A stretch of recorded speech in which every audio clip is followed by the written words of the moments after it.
잠의 역사. 인간은 언제부터 잠을 잃었는가? 잠은 원래 문제가 아니었다. 이 채널은 정보를 빠르게 이해하는 채널이 아닙니다. 세계사 민낯은 잠들기 전, 생각이 느려지고 몸이 먼저 반응하는 시간에 오래 머무는 세계사 오디오북입니다. 중간에 잠들어도 괜찮고 앞부분을 놓쳐도 괜찮습니다. 이 이야기는 따라가라고 있는 이야기가 아니라 머무르라고 있는 이야기입니다. 오늘 이야기도 결론을 서두르지 않습니다. 교훈을 강요하지 않습니다. 판단을 재촉하지도 않습니다.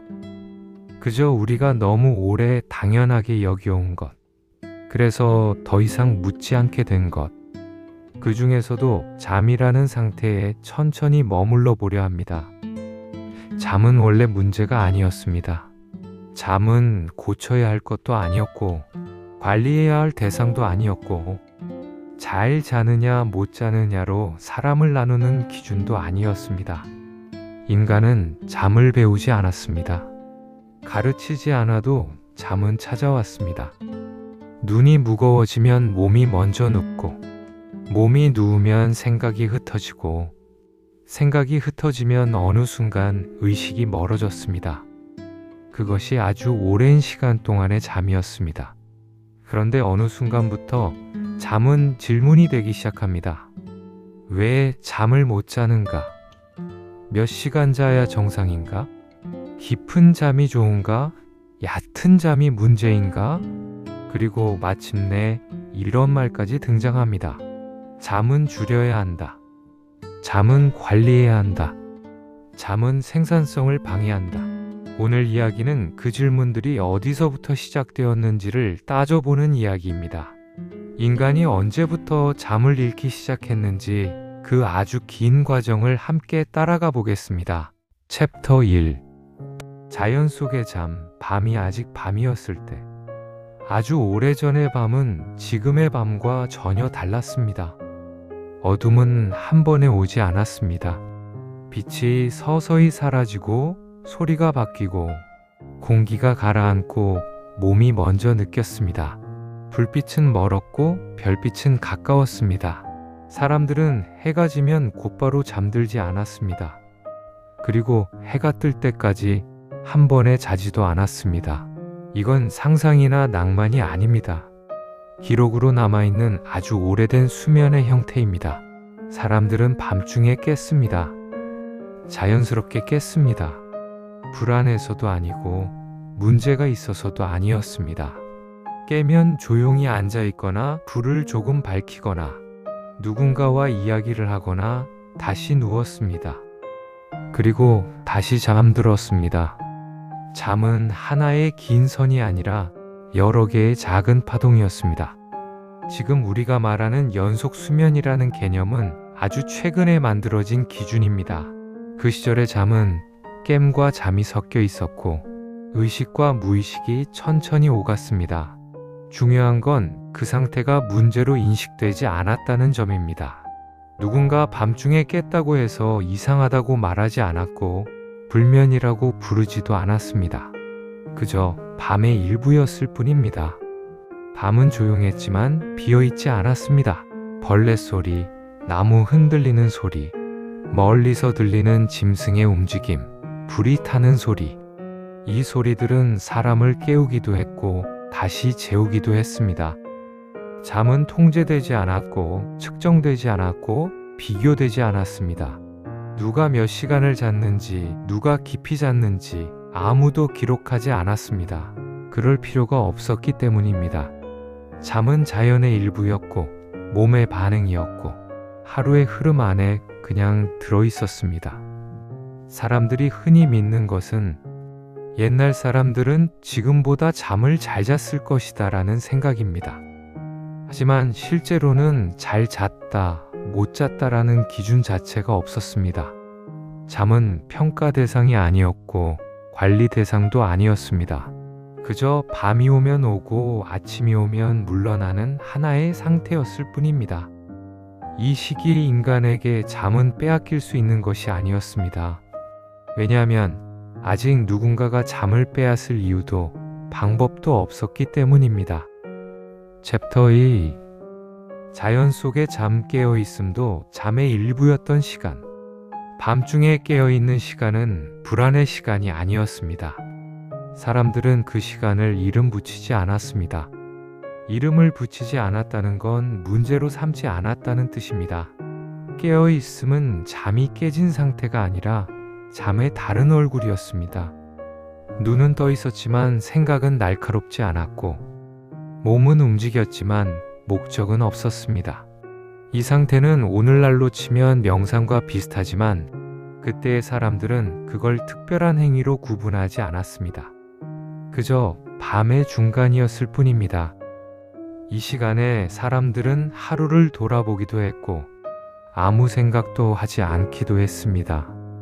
중요한 건 이 시간이 압박으로 느껴지지 않았다는 점입니다.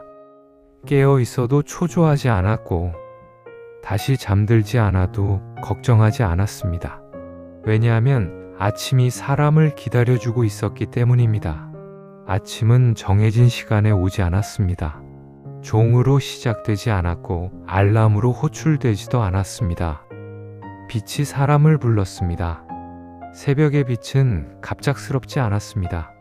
눈을 찌르지 않았고 몸을 밀어내지도 않았습니다. 그저 이제 움직여도 된다는 느슨한 신호였습니다. 그래서 사람들은 서두르지 않았습니다. 서두르지 않는 몸은 깊이 피로하지 않습니다. 깊이 피로하지 않은 몸은 잠을 잃지 않습니다. 이건 개인의 체력 문제가 아닙니다. 시간의 구조 문제입니다. 그 시절의 시간은 사람을 쪼개지 않았습니다.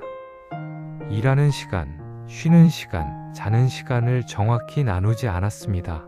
시간은 하나의 덩어리였고 잠은 그 안에 자연스럽게 섞여 있었습니다. 사람들이 흔히 믿는 것은 잠은 휴식이다라는 생각입니다. 하지만 이 시기의 잠은 휴식이라기보다 리듬에 가까웠습니다. 쉰다기보다는 되돌아간다는 느낌, 원래의 상태로 잠시 내려간다는 감각이었습니다. 그래서 잠은 무언가를 회복하는 시간이 아니라 무언가를 잃지 않게 하는 시간이었습니다. 이때의 인간은 잠을 소유하지 않았습니다. 잠에 매달리지 않았고 잠을 붙잡으려 하지도 않았습니다. 잠은 붙잡을수록 멀어지는 것이 아니라 놓아둘수록 가까워지는 것이었기 때문입니다. 이 구조에서는 불면이라는 개념이 자리 잡기 어렵습니다. 잠을 못 자는 날이 있어도 그건 잘못이 아니었습니다. 다음 날이 덜 생산적일까 걱정하지 않았고 집단 전체가 그 리듬을 공유했기 때문입니다. 하지만 이 리듬은 영원하지 않았습니다. 리듬은 환경에 따라 바뀌고 환경은 권력과 규율에 따라 조정되기 시작합니다. 잠이 자연의 일부에서 사회가 관리하는 상태로 이동하는 순간이 곧 다가옵니다. 그 변화는 폭력처럼 오지 않습니다. 그 변화는 기도처럼, 규칙처럼, 선의처럼 다가옵니다. 챕터 3. 규율의 잠. 신의 시간에 몸을 맞추기 시작하다. 어느 순간부터 잠은 자연의 리듬만으로 설명되지 않게 됩니다. 밤은 여전히 어둡지만 사람들은 그 어둠을 다르게 해석하기 시작합니다. 밤은 쉬는 시간이 아니라 통제해야 할 시간이 됩니다. 이 변화는 도시에서 먼저 일어나지 않았습니다. 공장에서 시작되지도 않았습니다. 이 변화는 조용한 공간에서 시작됩니다. 수도원, 사원, 기도의 방, 종이 울리는 공간입니다. 이곳에서 시간은 자연이 아니라 의미에 의해 나뉩니다. 언제 자야 하는지가 아니라 언제 깨어 있어야 하는지가 먼저 정해집니다.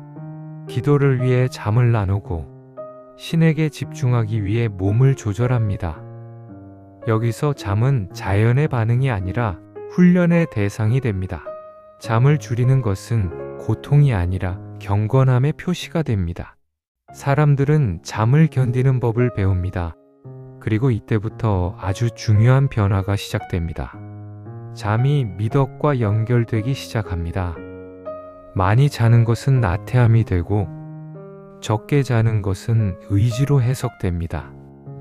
이 구분은 아직 사회 전체로 퍼지지 않았지만 잠을 평가하는 언어는 이미 만들어졌습니다. 이 언어는 나중에 아주 강력한 도구가 됩니다.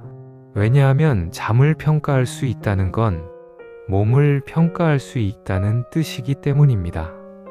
몸을 평가할 수 있으면 시간을 통제할 수 있고, 시간을 통제할 수 있으면 사람을 정렬할 수 있습니다. 이제 잠은 조금씩 자연에서 떨어져 나옵니다. 그리고 다음 체류 구간에서 이 잠은 완전히 다른 속도로 움직이기 시작합니다. 챕터 4. 종이 울리는 시간, 잠이 조절 가능한 것이 되다. 종은 시간을 알려주는 도구가 아니었습니다. 종은 몸을 호출하는 장치였습니다. 종이 울리면 사람들은 이유를 묻지 않습니다. 왜 지금이어야 하는지, 왜 이 시간이어야 하는지 설명하지 않아도 됩니다. 소리가 설명을 대신했기 때문입니다. 종은 말보다 빠르고 말보다 강했습니다. 사람의 몸은 의미보다 소리에 먼저 반응합니다. 그래서 종은 시간을 가르치는 게 아니라 몸을 길들이는 데 쓰입니다. 이 시기부터 사람들은 언제 잠들고 싶다가 아니라 언제 자야 한다를 생각하기 시작합니다. 잠은 몸의 요청이 아니라 규칙의 결과가 됩니다. 기도를 위해 잠을 줄이고, 공동체를 위해 잠을 나누고, 질서를 위해 잠을 조정합니다. 이 조정은 폭력이 아닙니다. 누구도 강제로 눕히지 않았고 강제로 깨우지도 않았습니다. 사람들은 스스로를 조절한다고 믿었습니다. 이 믿음이 아주 중요합니다. 강요된 규율보다 스스로 선택했다고 믿는 규율이 더 오래 남기 때문입니다. 이때부터 잠은 훈련의 일부가 됩니다. 훈련에는 평가가 따라옵니다. 누가 더 잘 버텼는지, 누가 더 일찍 깼는지, 누가 졸음을 이겼는지가 은근히 비교됩니다. 비교가 시작되면 잠은 개인의 문제가 됩니다. 개인의 문제가 되는 순간, 공동체는 그 책임에서 한 발 물러납니다. 저 사람은 잘 참는다. 저 사람은 약하다. 이 말들은 잔인하지 않아 보이지만 몸을 분류하는 말입니다. 분류된 몸은 조정하기 쉽습니다. 이 시기의 사람들은 아직 이 변화가 큰 전환이라고 느끼지 못합니다. 왜냐하면 낮은 여전히 자연에 가까웠고 밤은 아직 깊었기 때문입니다. 하지만 이미 방향은 바뀌었습니다. 잠은 자연에서 규율로 이동하고 있었습니다. 그리고 이 이동은 다음 시대에 훨씬 빠른 속도로 확대됩니다. 챕터 5. 시계의 등장, 잠이 숫자로 쪼개지기 시작하다. 처음 시계가 사람의 삶에 들어왔을 때 그건 편리함으로 받아들여졌습니다. 시간을 알 수 있다는 건 약속을 지킬 수 있다는 뜻이었고, 약속을 지킨다는 건 신뢰를 만든다는 뜻이었기 때문입니다. 하지만 시계는 단순히 시간을 알려주지 않습니다. 시계는 시간을 갖게 만듭니다. 해가 떠도 구름이 껴도 계절이 바뀌어도 시계는 같은 속도로 움직입니다. 이 같음이 문제의 시작입니다. 사람의 몸은 같지 않기 때문입니다. 어떤 몸은 해가 뜨면 깨어나고 어떤 몸은 어둠이 깊어져야 잠듭니다. 하지만 시계는 말합니다. 지금은 자야 할 시간이다. 지금은 일해야 할 시간이다.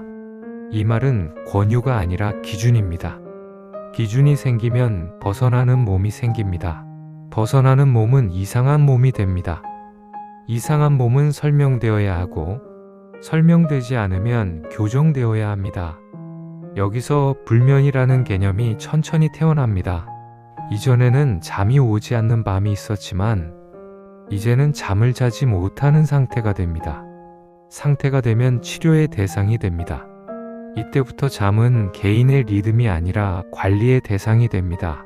몇 시에 자는지, 몇 시간 잤는지, 얼마나 깊이 잤는지가 중요해집니다. 숫자는 사람을 안심시킵니다. 숫자가 있으면 통제하고 있다고 느끼기 때문입니다. 하지만 숫자는 느낌을 설명하지 않습니다. 몸이 왜 피곤한지, 마음이 왜 가라앉는지 숫자는 말해주지 않습니다. 그저 부족하다고만 말합니다. 부족하다는 말은 사람을 서두르게 합니다. 더 자야 한다. 더 빨리 자야 한다. 더 깊게 자야 한다. 이 말들이 늘어날수록 잠은 점점 멀어집니다. 잠은 쫓아갈수록 도망가기 때문입니다. 챕터 6. 공장의 밤, 잠이 생산의 뒤편으로 밀려나다. 공장은 낮과 밤을 가리지 않습니다. 기계는 피로를 느끼지 않기 때문입니다. 문제는 사람입니다. 사람은 기계를 따라갈 수 없습니다. 그래서 사람은 조종됩니다. 교대 근무, 야간 노동, 고정된 출근 시간, 잠은 기계의 리듬에 맞춰 재배치됩니다. 이때 잠은 회복의 시간이 아니라 다음 노동을 위한 준비 시간이 됩니다. 충분히 쉬어야 한다는 말은 사람을 위한 말처럼 들리지만 실제로는 다음 날의 생산성을 위한 말이 됩니다. 잠의 목적이 바뀐 것입니다. 잠은 삶을 유지하기 위한 것이 아니라 일을 지속하기 위한 것이 됩니다. 이 변화는 사람을 바쁘게 만들지 않습니다. 오히려 사람을 더 규칙적으로 만듭니다. 규칙적인 사람은 관리하기 쉽습니다. 언제 자고, 언제 일어나고, 언제 움직일지 예측 가능하기 때문입니다. 예측 가능한 몸은 권력에게 가장 이상적인 몸입니다. 이때부터 잠을 잘 자는 사람은 성실한 사람이 됩니다. 잠을 못 자는 사람은 관리해야 할 사람이 됩니다. 문제는 잠을 잘 자는지 못 자는지가 아니라 그 판단 기준이 사람 바깥에 있다는 점입니다. 사람은 자기 몸을 스스로 해석하지 못하게 됩니다. 시계와 규칙이 대신 말해주기 때문입니다. 챕터 7. 침대 위의 고독, 잠이 완전히 개인의 문제가 되다. 도시는 밝아졌고 밤은 더 이상 완전히 어둡지 않습니다. 불이 켜진 방에서 사람은 혼자 잠듭니다. 이제 잠은 공동체의 리듬이 아닙니다. 각자의 문제입니다. 각자의 침대, 각자의 베개, 각자의 고민. 잠이 오지 않는 밤은 더 이상 자연스러운 밤이 아닙니다. 왜 나는 잠을 못 자지? 라는 질문이 따라옵니다. 이 질문은 사람을 더 깨어있게 만듭니다. 생각은 잠의 적입니다. 특히 잘 자야 한다는 생각은 가장 강력한 각성제입니다. 여기서 역설이 생깁니다. 잠을 잘 자야 한다는 사회에서 사람들은 점점 잠을 잃습니다. 왜냐하면 잠이 목표가 되었기 때문입니다. 목표가 된 잠은 긴장을 만듭니다. 긴장은 몸을 깨웁니다. 이제 사람들은 침대 위에서 혼자 싸웁니다. 눈을 감고 시간을 계산하고 내일을 걱정하고 잠든 척을 합니다. 이 고독은 조용하지만 깊습니다. 누구도 대신 잠들어 줄 수 없기 때문입니다. 챕터 8. 지금의 잠, 우리는 왜 이렇게 피곤한가? 우리는 그 어느 시대보다 편안한 침대를 갖고 있습니다. 빛을 차단할 수 있고, 소음을 막을 수 있고, 온도를 조절할 수 있습니다. 그런데도 잠은 점점 어려워집니다. 이건 의지의 문제가 아닙니다. 몸이 약해진 것도 아닙니다. 시간의 구조가 몸과 어긋나 있기 때문입니다. 우리는 자연의 리듬을 잃었고, 공동체의 리듬도 잃었고, 대신 시계와 생산의 리듬을 얻었습니다. 그 리듬은 효율적이지만 몸에는 낯섭니다. 몸은 아직도 해와 어둠을 기준으로 움직이고 싶어 합니다. 하지만 사회는 숫자와 일정으로 몸을 부릅니다. 이 충돌이 매일 밤 침대 위에서 반복됩니다. 지금까지의 이 이야기는 잠을 잘 자는 방법에 대한 이야기가 아닙니다. 우리가 언제부터 잠을 잃기 시작했는지에 대한 이야기입니다. 잠은 도망간 게 아닙니다. 우리가 너무 많은 규칙과 기대를 잠 위에 올려놓았을 뿐입니다. 잠은 관리될수록 멀어지고 내려놓을수록 돌아옵니다. 오늘 이 이야기를 끝까지 듣지 않아도 괜찮습니다. 중간에 잠들었다면 그 자체로 이 이야기는 역할을 다한 겁니다. 여기는 세계사 민낯입니다.